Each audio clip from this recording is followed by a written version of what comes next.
Hi, everyone. Welcome to the Trauma Recovery Coaching Summit. We are presenting 5 days of information about trauma, recovery, and trauma recovery coaching, sponsored by the International Association of Trauma Recovery Coaching. I'm Bobby Parrish, the Executive Director of the association. Sorry, and hi, I'm Sarah Parrish, the Deputy Director.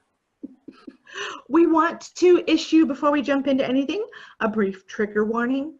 The topics that we are covering can be triggering, so make sure to use your best self-care as you're listening. Thank you, Bobby. So today we have the absolute honour in interviewing Monique Koven. Today Monique is here to talk to us about what does recovery look like. Hi Monique, how are you doing? Hi Sarah, I'm doing great. Hi Bobby. Hi Monique, how are you? Great. Fantastic. It's amazing for you to be here. So Monique, can you help, enlighten our viewers, our listeners today, and tell us a little bit about your story? Sure. So I was brought up in a home that that was very chaotic. I did not have an attuned caregiver, and I was basically birthed into this environment, and there was a lot of abuse and violence and chaos. And I grew up really feeling very unsafe and often feared for my life. And I would go into my room a lot, and I didn't understand at the time what it was, but I couldn't breathe. And basically I would go into the fight and flight where my body would be like ready to escape. And then it was like nowhere to go. Yeah. And that happened over and over and over again for decades. And they're not decades, but my childhood and my adolescence years, all those years. So you can imagine that's also high school years. Right. So yeah, and in high school you're trying to be accepted, you want to look happy-go-lucky. I'm not sure I played that part, but inside you're dying. So that is a little bit about my background. It was I just wanted out of there more than anything, and there was just nowhere to go. Where does a child go? I imagined in my mind that one day I would have everything I didn't have. So I would be that great mom, and I would have a safe environment. And I did meet a great guy, got married. I have twin daughters, and everything on the outside looked really, really good. I had a job for 25 years. I'd worked as a social worker, and everything seemed really, really great. But inside, I was really living with almost the same feeling states as I felt back then. And of course, it doesn't make sense because you're no longer there, but you're experiencing very distressing symptoms, such as, in my case, I was having a lot of triggering to the point, and this was like, I called it Groundhog Day. I would wake up with a lot of anxiety, and I would say, okay, today I'm going to do this and this and this. And then when I would attempt to do something, I would be triggered by, like, let's say dishes or a messy kitchen or a messy closet. And I would be completely frozen. Like I couldn't even move. And then I would run out the door, because now I could, and escape. And that was every single day. And I tried to get help, but at the time, PTSD was not recognized as being related to childhood trauma. It's only in the last, I don't know how many years, 5 years, 6 years. And so I had these symptoms, but yet professionals were not able to identify it and to validate what I was experiencing. And so I sought out at least 15 different therapeutic modalities, and I actually saw a psychiatrist, and I worked with her for about 15 years. And despite describing very specific PTSD symptoms, it was never even mentioned. What she did diagnose me with was generalized anxiety disorder. So I grabbed that and I tried to do whatever I could to feel better, but that didn't explain all of those PTSD symptoms. And there was just nowhere to look. You know, I tried to figure it out on my own. And I just, you know, I tried to think maybe it was because I didn't know how to organize my house, and I did all kinds of programs, and I thought maybe I had ADD because I couldn't focus, and I insisted that I be tested for that. And of course it came back that I didn't have ADD. So it was a very isolating experience to be having all these flashbacks and triggering and numbing out and disassociation, and nobody telling me what it is or what's going on. So that was really, it was really, really hard. You really think that something is wrong with you, something is wrong with your brain, you know, especially when professionals, and not just the psychiatrists, but even the therapists, you know, were like, just not even touching it or going near it. Right. It was hard. Yeah, it is hard. And I was going to ask you, how did that leave you feeling when you have sought out and gotten, you know, a couple decades worth of help that doesn't actually help? Oh, wow. Well, and I'm telling you, when I say I tried everything, even to the point where our family went to California to try this thing that, you know, was intensive. And I remember after the 5th day thinking, it's not working. It's not going to work. But we had a nice family vacation. But anyway, the way that I felt was, first of all, I felt very minimized, because there's a part of you when you're a survivor that is desperately needing the validation that you didn't have, to be seen, to be heard. And when that's not even addressed or picked up, or that's one thing. And then the part where they're not even understanding your symptoms. This sounds so silly, but it's the truth. The one thing my psychiatrist did was, I think you should have, what's the name of that? It's a kind of, I can't think of it right now, but it's a kind of not a psychotherapist, not a therapist. It's a therapist that helps you with your home. If you have organizational. No, it's you have that, people have that when, you know, they have hearing impairments or they have dementia, and they organize your home to manage better. So it's a type of therapy that, that they do to just help you organize, arrange things. It had nothing to do with, you know, so right away I knew. Yeah. So it just made me feel like that either something's wrong with me because the professionals don't see it.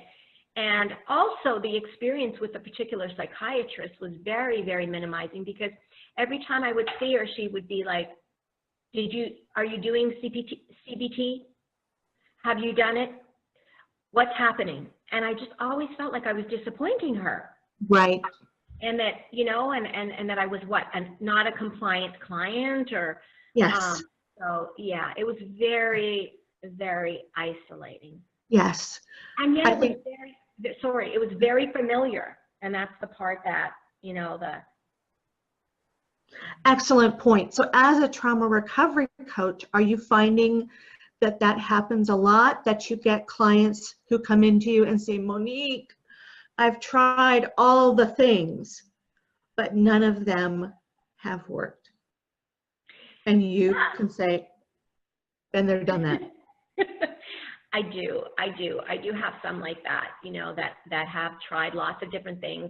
And, you know, some of the stuff doesn't address the trauma. It just doesn't. But what they, you know, what you really, what I try to provide my clients with is really that sense of, you're not broken, and that what's happening to you makes sense, and that I see you and I hear you, and and that I understand. And I'm always really trying to just show them the empowerment that's already there. That, of course, we don't see it, we don't feel it when we're in it. Right. So, Okay.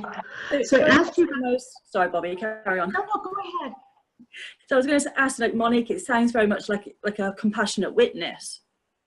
yes, Yeah. that's the word that I always use, Sarah, because you know, when survivors have gone through, and in myself, I was desperately trying to get the help from extended family, you know, trying. I remember 11 years old, 12 years old, like, and it would always be like looking the other way, and so you really end up believing that something's wrong with you, or you are dirt or garbage, because if you were important, this wouldn't, they would help you, or they would do something about it, or they would acknowledge it. So for me, that is number one when it comes to recovery, is having a coach or a therapist or a good friend, or you know, in a group setting where this person really, really sees you and hears you. I have experiences where I had a therapist who, she was yawning as I was talking. I mean, that's not a compassionate witness. No, but I was so fortunate, because what happened was I worked with someone for a year, and she herself was a survivor. And she was such, I can't even explain it. She gave me this precious space that I had been waiting my whole life for. And she saw me, and she heard me, and I could feel her compassion. It was touching me. I know this sounds woo-woo, but it really felt like I had been seen for the first time and cared for, and something inside me shifted, you know, from that. So I believe for survivors, this is so important to have someone who is that compassionate witness. And in my case, after that happened, and after I saw I had been seen, I had been heard, now I was really ready for change. Yeah. It was like I'd been waiting my whole life for someone to validate, to see me, and then it happened. And then I was ready for the next phase. Yeah. So what was the next phase? What was that second step that helped? It was just, it came right after that.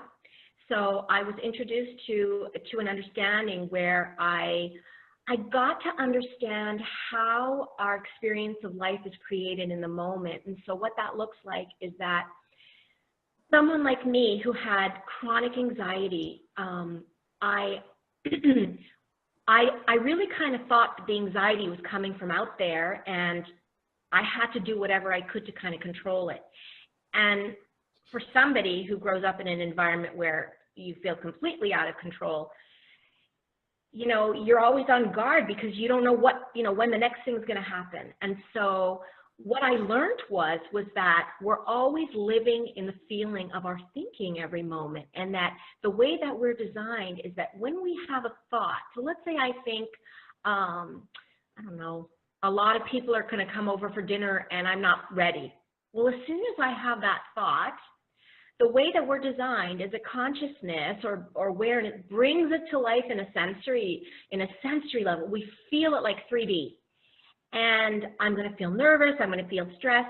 But in the past, before my recovery, I would think that it's because the people are coming over, and I would, like, you know, but now I started to see that it's just my thinking coming to life.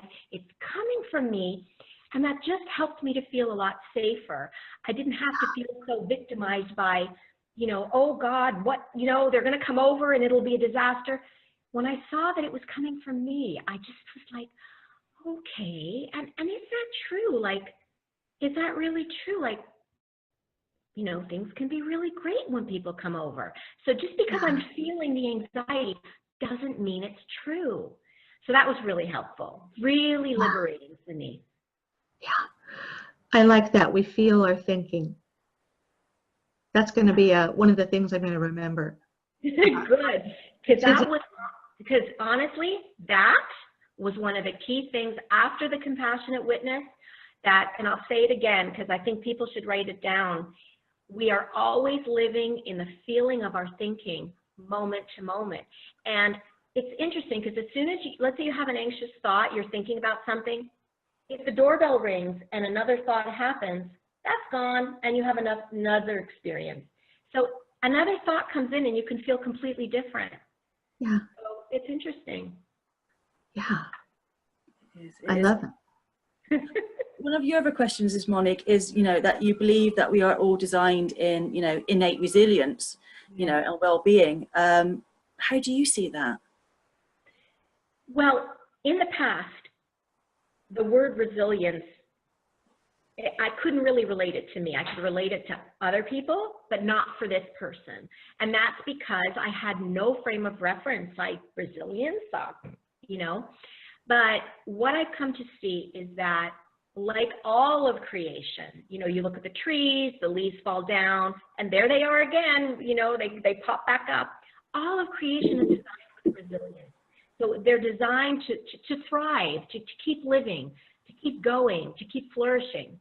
And so the way that I've seen it with survivors, and I've seen it with the fact that, they know that this is not, the way that they're living now is not the way that it should be, that it could be different, that it could be better.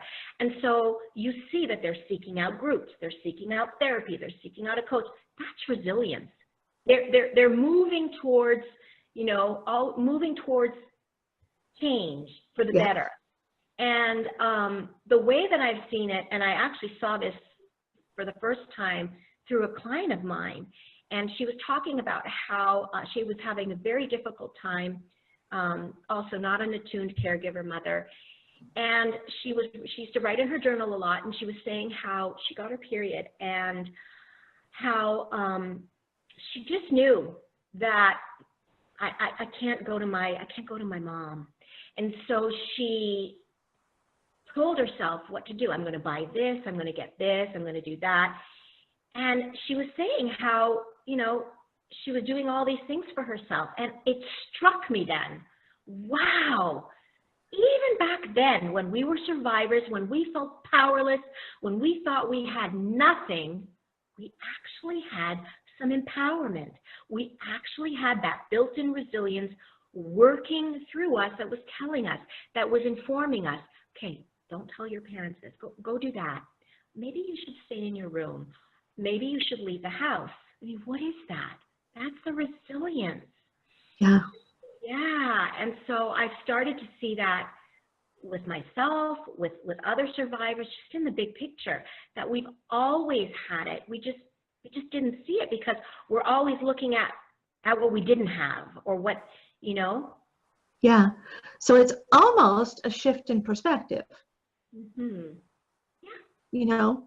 To realize, oh, wait a minute, I've had this all along, so I'm going to shift my perspective, and now instead of having to find resilience, I just have to foster and grow the resilience that's always in me. Yes, yes. It's interesting because I was on another podcast, and the guy's a resilience master or something, and we were going back and forth because he did not get what I was saying. He really felt like resilience, and I understand that. A lot of people feel that way, and that's totally fine. This is just how I see it. He was thinking that it's something you need to get, and I was like, no, it's built into the system. It's already there. Right. So, and that's very empowering for survivors to know that it's already there. Yes, yes. Because I think our training, i.e. our grooming, teaches us that we have nothing and we are nothing. Yes, yes, yes. And it's interesting because I actually did a podcast called Learned Helplessness with Empowerment. And that's what I was talking about because, there's the learned helplessness but then there's the beauty of seeing the resilience that was there, even in those little things when we were children. Yeah. Okay, Monique, thank you so much for being with us today. I've learned some things, and I know that our viewers will as well. So if someone wants to find you, where do they find you? I have a website, and it is www.moniquecovencoaching.com. I have a Facebook page, Monique Koven Coaching, and I have an Instagram account, and that is cptsd.recovered.coach. I also have a podcast where I share my own story and things that have been helpful for me, and that's called Freedom from CPTSD and Anxiety. I just want to say again, thank you to all our viewers today for coming along and watching our interview with Monique. It's been an absolute pleasure. We hope that everyone is still enjoying the summit. We have got many more videos for everyone to watch. So until then, we hope to see you all again soon. Take care, everybody. Bye. Bye. Bye.